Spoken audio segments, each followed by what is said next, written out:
I made 5 big mistakes in my garden last year. Do you want to hear about them? As always, don't forget to like this video and subscribe to my channel. Mistake number 1. I made this amazing chart of where I was going to plant everything in my garden. It looks perfect, right? So organized, so neat, so completely non-workable. Let me tell you why. When I made this chart, it was my first time having a garden of this size, and I did not account for several things that happened.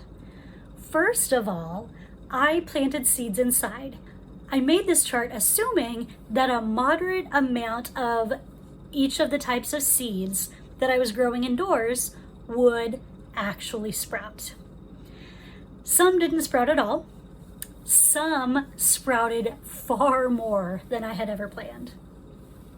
I also didn't account for the fact that some plants I wouldn't be able to find, and I'd either have to start them from seed late, which would make them later than I planned, or I would have to actually just give up.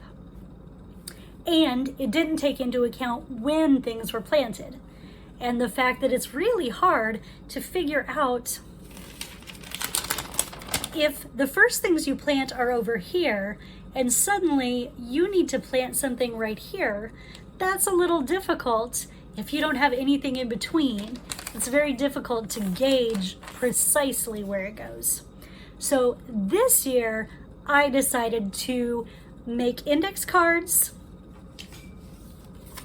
and place my garden plan on my kitchen table as I start to actually put plants into the garden, knowing that certain plants will go together.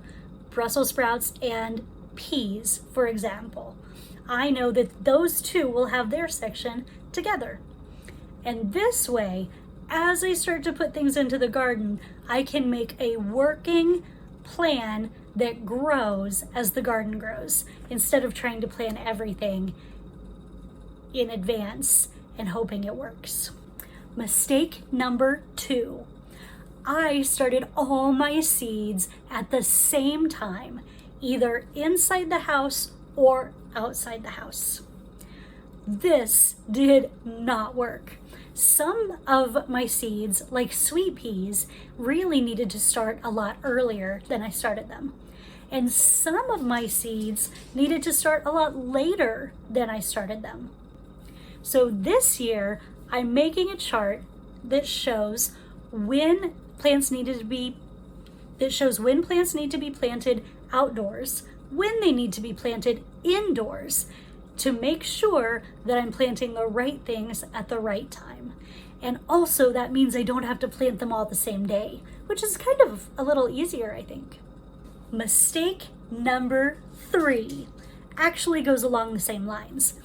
Last year, I planted all of my plants straight from the seed packets. I learned that there is a process called cold stratification that some plants need in order to grow. This is not listed on the packs of seeds. You just have to look it up, which is very annoying, and really, I expect better from plant companies. But I digress. Plants that require cold stratification need to be put in a moist, cold environment before you can actually even plant them indoors. So a lot of the perennial plants like lavender, rosemary, I didn't get to grow last year. And the reason is because cold stratification is something they require. So this year, I'm looking at when the plants need to go inside, when the plants need to go outside, and do they need cold stratification before they're planted, either indoors or outdoors? And I'm making a little chart. I think this will go a lot better, and I'll show you my chart and how to do cold stratification in a later video. Mistake number 4. I learned about problematic pests after they became a problem in my garden.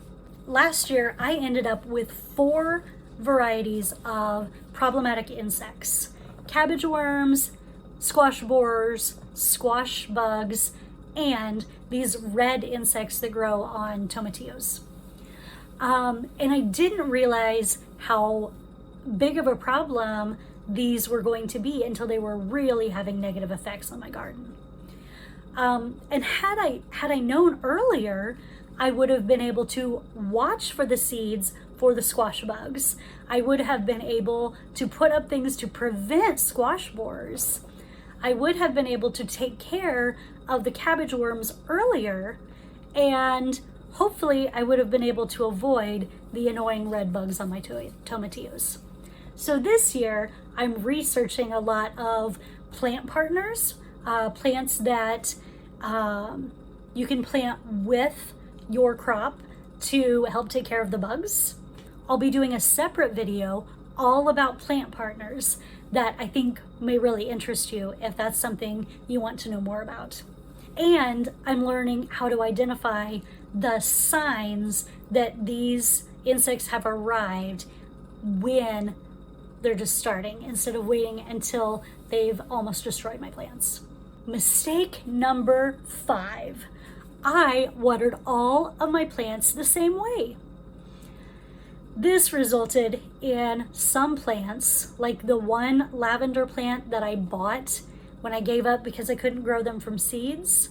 It died a horrible, traumatic death because I thought it needed a lot of water. And actually, when I looked at the instructions, which I should have done in the first place, I realized that actually they require infrequent but deep waterings.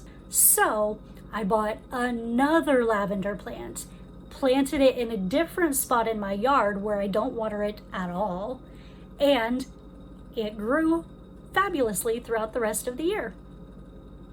So this year, I'm incorporating that into my planting strategy. And I am putting the plants that need the least water in the end and the corner of the garden where it's hardest for me to reach them with the hose or an irrigation system. And the plants that require a lot of water, I'm putting closest to the hose so that it's easy for me to reach them, easy for them to get the water that they need. What mistakes did you make last year? Do you have any tips to share? I'd love to see them in the comments. And thank you, as always, for watching this video. See you later.